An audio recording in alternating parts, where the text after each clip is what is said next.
Good afternoon, Saturday, 2:30, cleaning, having some friends over, doing some printing. Wanted to show you guys a modification to the printer. And if you followed along enough, then you're going to go, oh boy, he messed with something. Sure did, and it has to do with lights. Always has something to do with lights. So, I got my printer here, and I ordered a strip.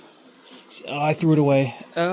One that you can find on Amazon and other places that they wanted it mounted along the rail here, and as it moves, obviously the higher it would be, the brighter the bed would be.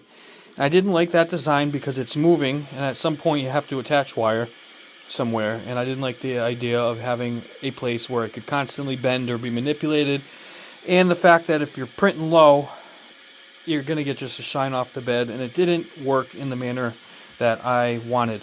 So I went through a couple different processes and made some different mounts, because again, trying to learn 3D printing and stuff like that, I'm okay if I change my setup and my design. And as you can see, printed, waiting for another stand. So screwing around with stuff. So what I did is 3D printed in gray to match this, and I think that's like a perfect color. They just clamp on and clamp off, and then there's a light strip for traditional style light strip. And my other option before this is I have some fly high LED strips that I was thinking about zigzagging back and forth inside there, which would work, and it's still a funny option, but I wanted to be custom and creative, challenge myself a bit. And so what I did was I had an old light that came from a fish tank, and as you can see, it's blue right now. And if I go over here real quick, move that over there, new spot. So if I come over here, nice ambient glow, and with all the glow in the dark stuff that I've been printing, it makes it pop. So I have an ambient blue light for leaving on, coming in the office in the middle of the night, that kind of thing. And then, actually, no.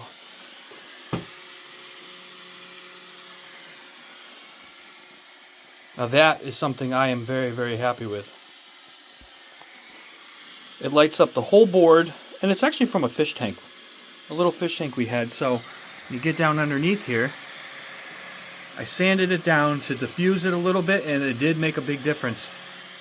So where the magic happens, giggity, wrong conversation, was the mount.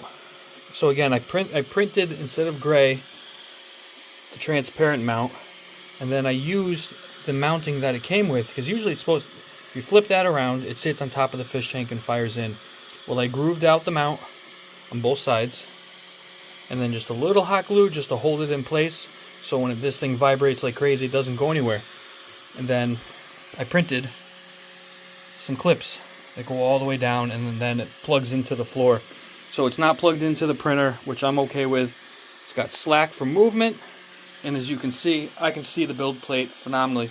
So when I use the camera, etc., it works fine. And then again, you do have a little shadowing from the bar, but that's not the big deal, because most of the time it's out here, which is really cool. And that's a fun, cool print. I can't wait to show you guys when it's finished. That's just part of it. But I thought that was a cool little thing. I printed one of these things, so some of the spools I have don't have the small hole like that, and it has a monster gaping hole, giggity, insert joke. And I'll put that inside of it, and it helps raise up there. There's a couple other parts that are going to be showing up here tomorrow from my buddy Squanchy that he printed, because he's got my green filament. And then I'm going to have a project to try to see if I can do something with all the excess poop that this thing prints out. And as you can see how cool the colors. So it'd be cool to come up with something fun for that. So let me know what you think. You like the idea? It's not for everybody, of course, but it serves its purpose. The only time it's kind of in your face is when you get down low with it, and that's not very often. So, and that doesn't bother me at the end of the day. It lights up, like I said, everywhere. So if I need to pull out a tool or whatnot, I can see what the hell I'm doing. Very, very pleased with it. So that's where we're at. Hopefully going to get out and try to get some flying done sometime soon here. Otherwise, it's just more whooping in the basement, because it is super windy and super cold. and just not worth it. Spent the morning at the range, and that was just brutal. Brutal. So, if you're into something like this, or want some recommendations, want to send some my way, light you use, what you recommend, hit me up, let me know, and we'll see you on the next one.